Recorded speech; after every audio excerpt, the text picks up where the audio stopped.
ส่งเหมือนโจตัดตั้งตัวสุดยอดเลยเรื่องของตัวเด็กน้อยลงมาอ๋อจุดเด่นของตัวเนาะ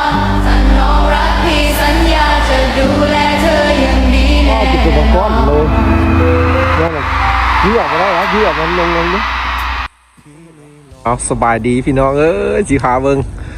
รัสเซียอากาศสดๆนู่นนี่พี่น้องตอนสวยฟ้าแจ้งจางปางเลยบ้านเพิ่นหิมะกำลังลงป้าสิซุกตัวนั้นเป็นน้ำแข็งย้อยเลยหลังคาพี่น้องเลยคายกระสิซุกมาย่างเล่นพี่น้องเบิ่งตอนมือเว้นพี่น้องเลยบ้านเพิ่นนี่ข่าวต้องเพ่นดินเลยป้ากำลังตกเนาะนี่ละชีวิตเมืองหนาวพี่น้องเอ้ยนี่ละบ้านเพิ่นเด้อนี่ป้อขันตกดนแบบนี้ถ้า2 ชั่วโมงนี่ยังเบิ่งหลังคาเหือนกับเส้นทางไปบ่ได้แท้เออเบิ่งบ้านเพิ่นย่างสิไปได้แนวนี้ซับบ่หนาวได้พี่น้องแนวนี้น่ะอากาศอยู่ดนก็หนาวคั่นเด้อ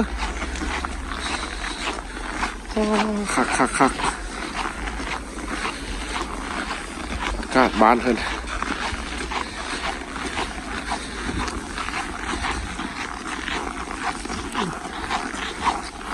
ใช้ชีวิตอยู่รัสเซียพี่น้องเลย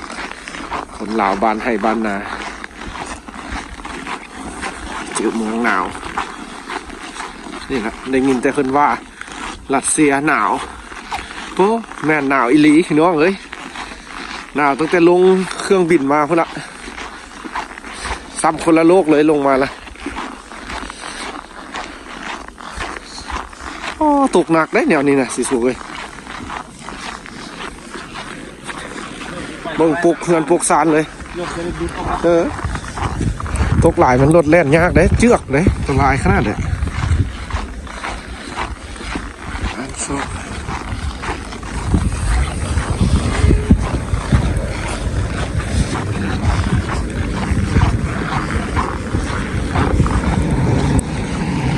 ตึกเฮือนซานแต่ละบัวโอ้ป่านนี้เพิ่นก็ยังย่างไปลิ้นไปอย่างเนาะย่างไปเวียกไปงาน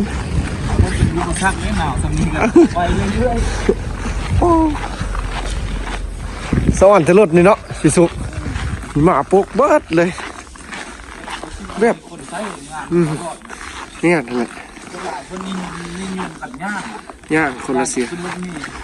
ปานขนาดบ้านเพิ่นน้ำมันบ่แห้งเลยเนาะยังย่างเนาะ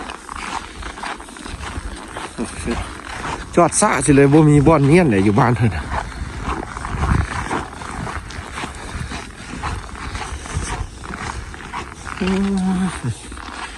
กำลังตกให้น้องเลยย่างเบิ้งตอนอากาศแบบนี้โอ้รถทุนเขามีคอนเบนโอ้เป็นป้าอันนั้นจะปกบดเลย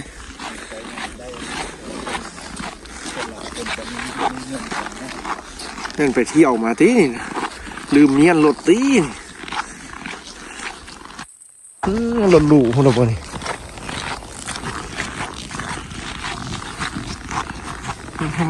ขักพี่น้องเลยเอาถ่ายให้เบิ้งตอนมันหิมะตกพี่น้องเลยนี่แหละเส้นทางกันตกแห้งๆนี่ไปบ่ได้เลยอยู่รัสเซียพี่น้องเลยเอาเลยอยู่บนอื่นที่เป็นยังไงอากาศพี่น้องเอ้ยเม่นมาทักทายทางเมืองหนาวที่เด้อพวกเขานักศึกษาอยู่รัสเซียพี่น้องเลยใช้ชีวิตกำลังต่อสู้กับความเย็นหนาวตลอดทั้งปีเลยพี่น้องเลยเที่ยวเฝ้าเฮียนเฝ้าจบเที่ยวกลับไปบ้านพี่น้องเลยคิดฮอดพ่อฮอดแม่ฮอดหมู่คู่อยู่บ้านละฮอดข้าวเหนียวฮ้อนๆปิ้งปลาแดกแล้วพี่น้องเลย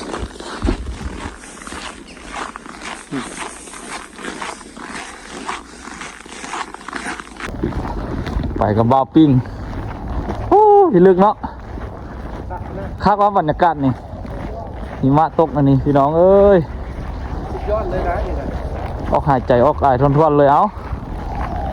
ออกไปเบิ่งก้อนพี่น้องไอ้ถ่ายคลิปถ่ายอย่างให้พี่น้องได้เบิ่งเด้อบรรยากาศสดๆอยู่ในรัสเซีย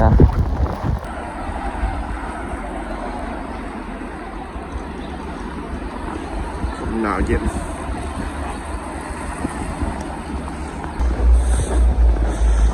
ต้นไม้กับเส้นทางย่างพื้นที่วิลาชน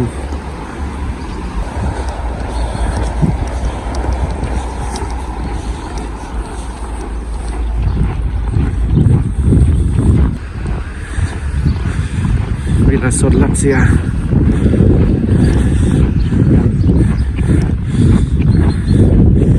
บ้านนั้นจะให้ความสำคัญที่น้องให้ไปถูกบอลซื้อหันซื้อนี่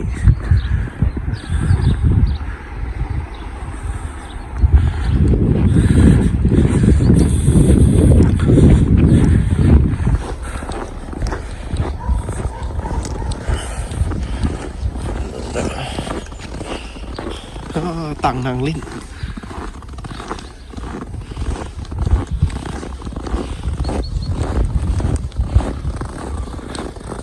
มีเสียงนกอยู่เลย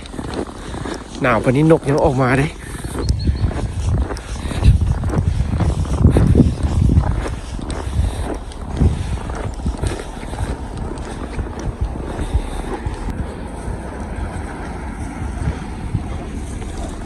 เมื่อที่เย็นหนาวปกคลุมด้วยหิมะหมู่บ้านซาลันเซียมุมถูกแสงแดดแสบจ้าเข้ามาอากาศก็ยังให้ความหนาววันนี้จุเมนรถลากก็จะปกคลุมด้วยหิมะแต่ละเฮือนแต่ละซานนอนหนาวหิมะปกคลุมเบิ่งแต่นกน้อยๆนี้จิตอย่างนี้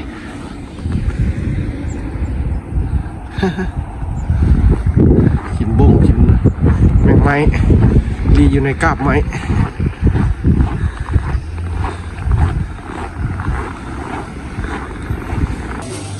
ย่างเข้ามาในห้าง